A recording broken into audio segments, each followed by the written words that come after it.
Assalamualaikum warahmatullahi wabarakatuh.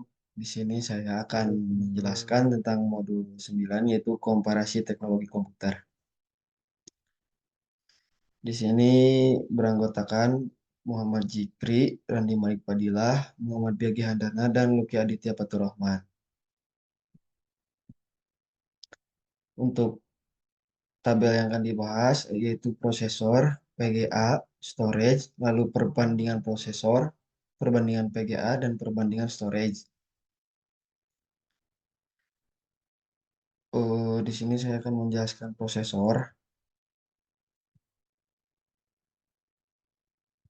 Prosesor atau Central Processing Unit adalah komponen utama dalam sistem komputer yang bertanggung jawab untuk mengeksekusi instruksi instruksi program komputer. Ada beberapa penjelasan yang lebih rinci tentang beberapa aspek utama dari prosesor, yaitu satu, arsitektur. Prosesor memiliki arsitektur internal yang menentukan cara instruksi-instruksi diproses. Ada dua arsitektur utama yang dominan, yaitu RISC, Reduced Instruction Set Computing, dan CISC, Complex Instruction Set Computing. Lalu yang kedua ada inti-core. Proses modern seringkali juga memiliki lebih dari satu inti atau multi-core.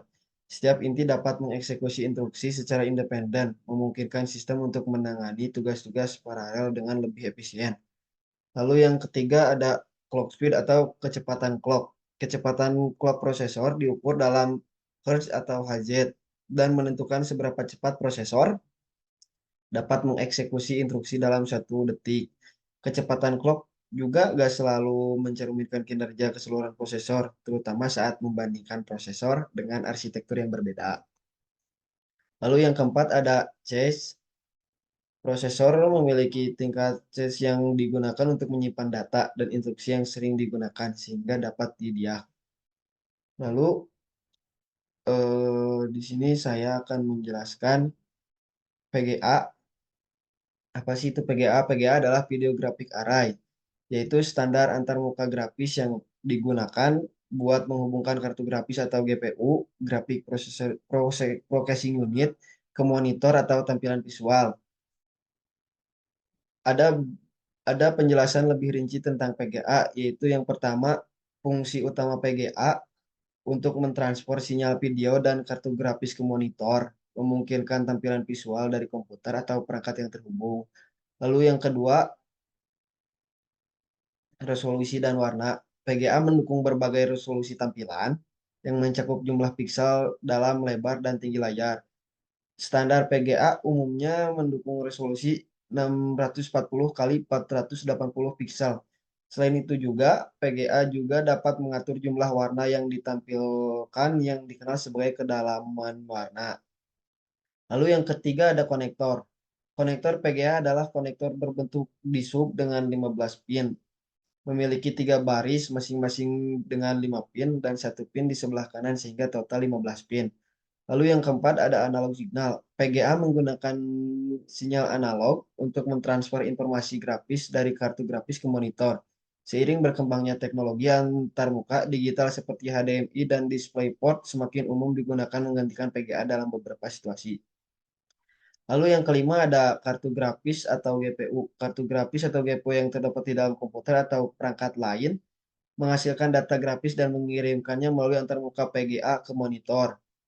Grafis ini sering memiliki prosesor grafis yang kuat untuk menangani tugas-tugas grafis. Lalu yang keenam ada legasi teknologi.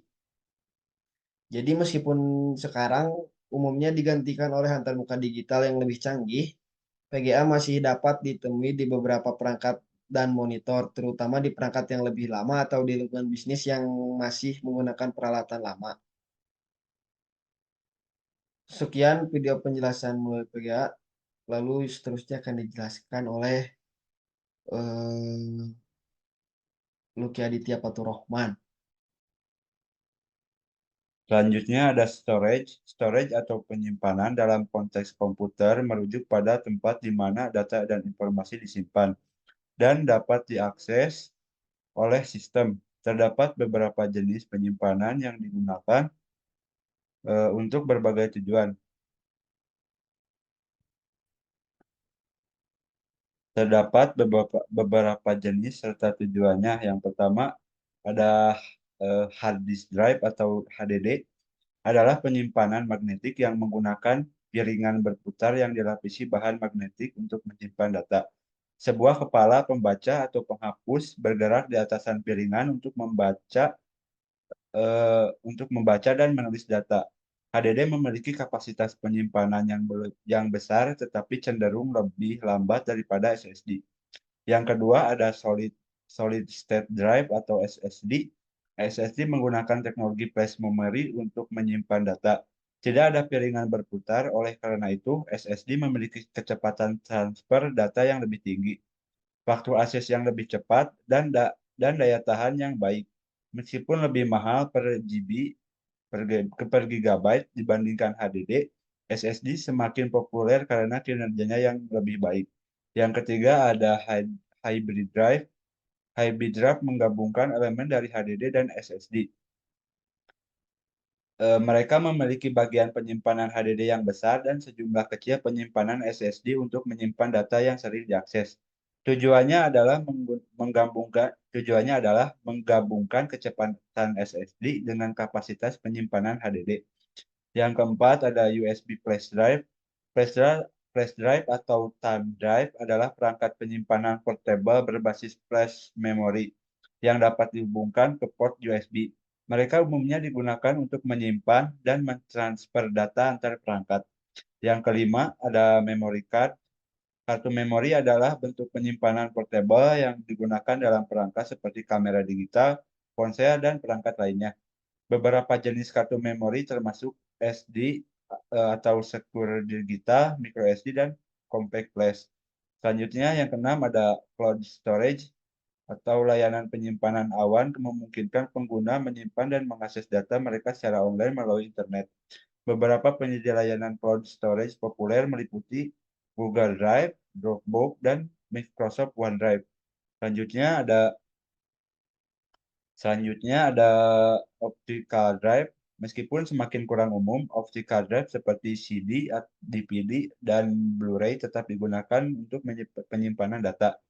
Mereka menggunakan cakram optik untuk membaca dan menulis informasi. Selanjutnya ada Network Attached Storage atau NAS. NAS adalah perangkat penyimpanan terhubung ke jaringan lokal, memungkinkan berbagai perangkat berbagi dan mengakses data. Ini sering digunakan untuk penyimpanan berbasis jaringan di rumah atau di kantor. Selanjutnya ada perbandingan Intel versus Ryzen. Yang pertama ada Intel.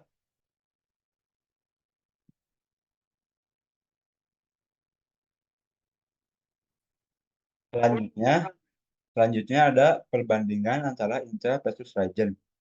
Perbandingan antara prosesor AMD Ryzen dan Intel dapat sangat bergantung pada model spesifik dan kebutuhan pengguna. Di bawah ini mungkin ada beberapa poin untuk menjadi pertimbangan. Yang pertama untuk kinerja Ryzen dikenal untuk menawarkan kinerja multicore yang baik, membuatnya cocok untuk tugas-tugas berat seperti pengeditan video, rendering, dan multitasking. Yang kedua ada Intel. Beberapa prosesor Intel menawarkan kinerja single core yang lebih tinggi, yang dapat menguntungkan untuk aplikasi dan game yang lebih mengandalkan satu inti prosesor. Yang kedua ada perbandingan dari segi harga. Untuk Ryzen AMD seringkali menawarkan nilai yang baik untuk uang, dengan beberapa model yang memberikan kinerja yang solid dengan harga yang lebih terjangkau. Kalau untuk Intel, beberapa model Intel mungkin lebih mahal, tetapi juga menawarkan kinerja yang baik di berbagai segmen. Terus perbandingan grafis terintegrasi untuk Ryzen, beberapa prosesor Ryzen hadir dengan grafis terintegrasi VGA yang cukup mumpuni untuk tugas-tugas ringan dan gaming pada tingkat rendah. Sedangkan pada Intel, prosesor Intel sering kali dilengkapi dengan grafis terintegrasi atau Intel USB Graphic atau Iris Xe Graphic yang dapat memenuhi kebutuhan dasar pengguna grafis. Terus perbandingan selanjutnya ada daya tahan baterai. Untuk Ryzen sendiri, AMD Ryzen Mobile khususnya, seringkali menawarkan daya tahan baterai yang baik pada laptop, cocok, cocok untuk mobilitas. Sedangkan untuk Intel, beberapa prosesor Intel, terutama yang termasuk dalam platform Intel Evo, dirancang untuk memberikan efisiensi energi yang baik pada laptop. Terus perbandingan selanjutnya ada kompatibilitas dan upgrade. Untuk Ryzen AMD sendiri cenderung mempertahankan kompatibilitas soket untuk beberapa bergenerasi, memudahkan pengguna untuk mengupgrade tanpa harus mengganti motherboard. Sedangkan Intel, kompatibilitas soket tidak selalu konsisten di antara generasi, dan seringkali upgrade memerlukan penggantian motherboard. Selanjutnya akan membacakan atau mempresentasikan tentang VGA NVIDIA GeForce umum versus VGA NVIDIA GeForce versi Asus. NVIDIA GeForce adalah lini produk kartu grafis yang diproduksi oleh NVIDIA, sedangkan Asus adalah salah satu produsen perangkat keras yang memproduksi kartu grafis menggunakan chip NVIDIA GeForce, yang terbagi menjadi 4, yaitu yang pertama adalah kinerja. Kinerja kartu grafis NVIDIA GeForce tergantung pada model dari seri tertentu. Asus sebagai produsen seringkali mengeluarkan varian khusus dari kartu grafis NVIDIA dengan desain pendinginan yang ditingkatkan atau overclocking bawaan untuk meningkatkan kinerja. Yang kedua ada desain dan pendinginan. Kartu grafis buatan Asus seperti varian ROG Strix seringkali memiliki desain pendinginan khusus dengan teknologi cooler yang lebih efisien dan fitur tambahan seperti lampu RGB yang dapat disesuaikan. Ini dapat mempengaruhi dan kebisingan saat kartu grafis beroperasi. Yang ketiga ada overclocking dan fitur tambahan. Beberapa kartu grafis Asus dilengkapi dengan fitur overclocking bawaan atau utilitas perangkat lunak yang memudahkan pengguna untuk meningkatkan kinerja kartu grafis. Fitur tambahan seperti desain pendinginan khusus dan lampu RGB juga dapat menjadi poin penjualan. Dan yang terakhir ada harga. Kartu grafis buatan Asus seringkali memiliki harga yang sedikit lebih tinggi dibandingkan dengan referensi atau model standar dari NVIDIA GeForce. Harga dapat bervariasi berdasarkan fitur dan spesifikasi tambahan yang ditawarkan oleh Asus. Garansi dan dukungan pelanggan. Asus biasanya menawarkan garansi yang lebih lama atau dukungan pelanggan yang lebih baik untuk produk mereka. Ini dapat menjadi pertimbangan penting terutama jika Anda mencari jaminan dan layanan purna jual yang baik. Sekian dari NVIDIA GeForce. SSD dan HDD. SSD yaitu Solid State Drive dan HDD yaitu Hard Disk Drive.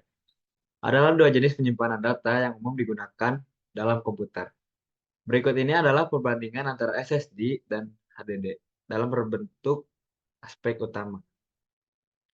Yang pertama, terdapat kecepatan baca atau tulis.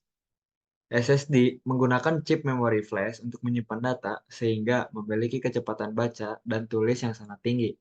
Akses data pada SSD hampir instan sehingga sistem operasi dan aplikasi dapat dimuat lebih cepat.